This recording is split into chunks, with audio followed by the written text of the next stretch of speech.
I think it was about 11 p.m. at night. That's when I eventually decided, yep, that's me.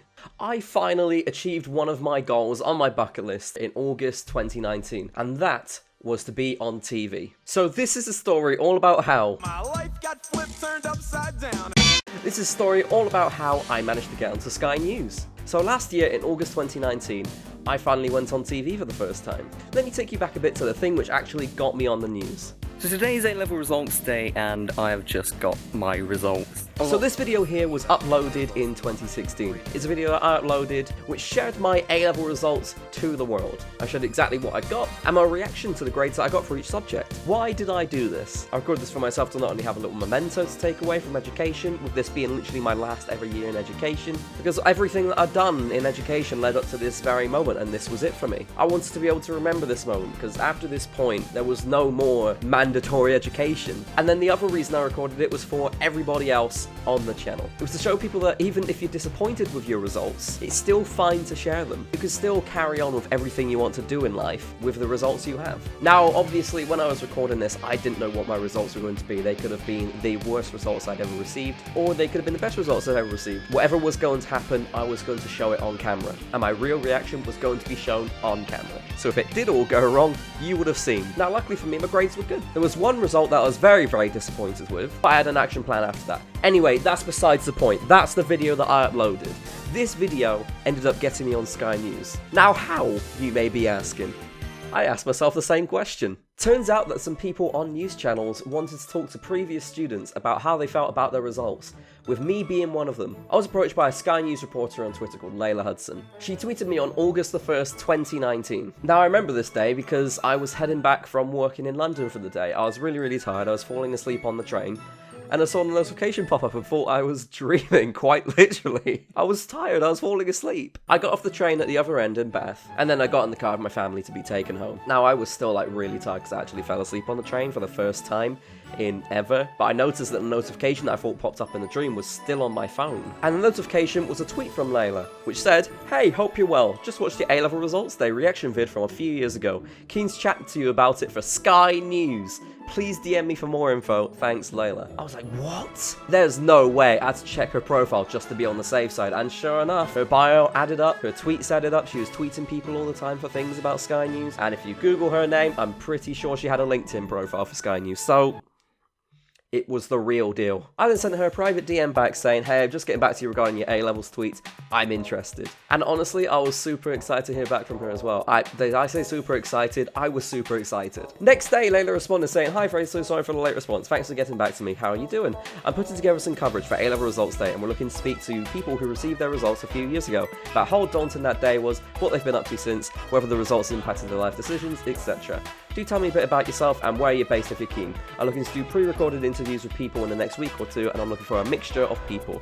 So if you have any mates who went on to be an entrepreneur, do an apprenticeship, or maybe didn't even have a plan after school, let me know. Thanks, Layla." Now, I don't know about you, but reading that back, I can already feel how excited I was. Have I said I was excited? I replied to that tweet saying, "A little bit about me. Personally, I was the type of person who was pretty indecisive. I was certain I wanted to go to uni, and then I flipped stances. Then I wasn't sure and kept both options open until literally last minute when I declined my uni application late on deadline day.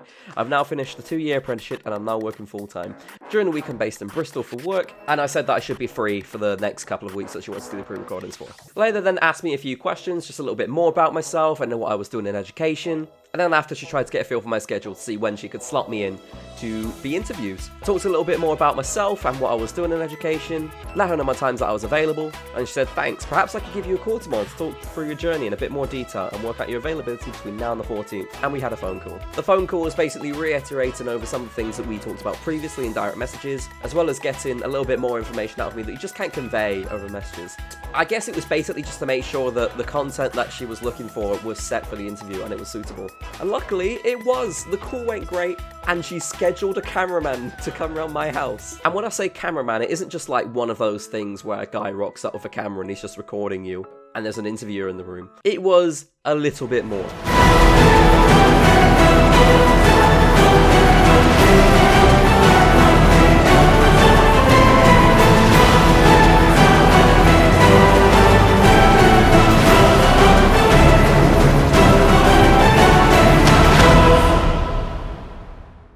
So what she basically said to me was she's going to get a cameraman around my house for the weekend. And as a reporter isn't available, she's going to do a down-the-line interview instead. I wasn't exactly sure what that meant. And what that means is she's going to interview me from the studio in London over an earpiece. So with her or a reporter not being present, it was just a cameraman with me.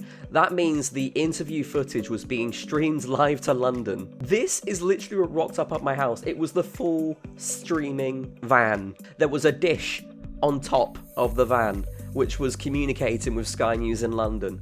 The setup of the inside of the van was exactly how I'd imagine it to look like from a news reporting van. It was madness. Obviously, here's me with the commemorative photo inside of the van because I needed to do it. I was not going without a photo inside the van. And so the cameraman set up in my room. Now, I actually recorded some of the interview that was being done from side by side, so here's what it looked like on TV versus what it looks like in real life. As well as obviously getting paid with an apprenticeship, you're getting on-the-job experience as well.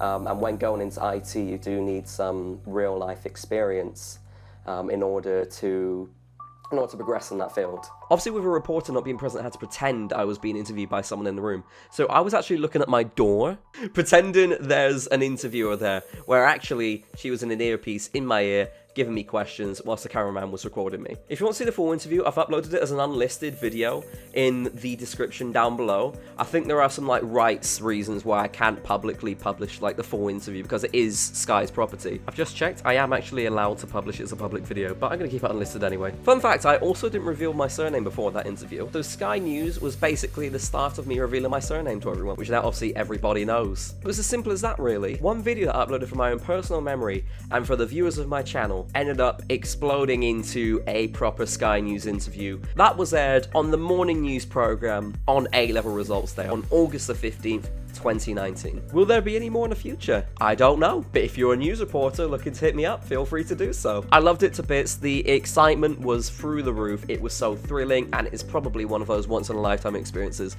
which I would love to relive, but I'm so glad that I'm able to tick it off my bucket list and say, yes, I have been on TV.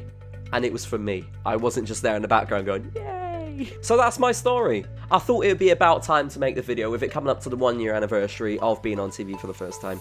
And it's there to let everybody know, because I know this has been a question that I have been asked a few times. How on earth was I put on Sky News? Anyway, hope you enjoyed this video. If you did, subscribe and turn on notifications, and I'll see you in another one.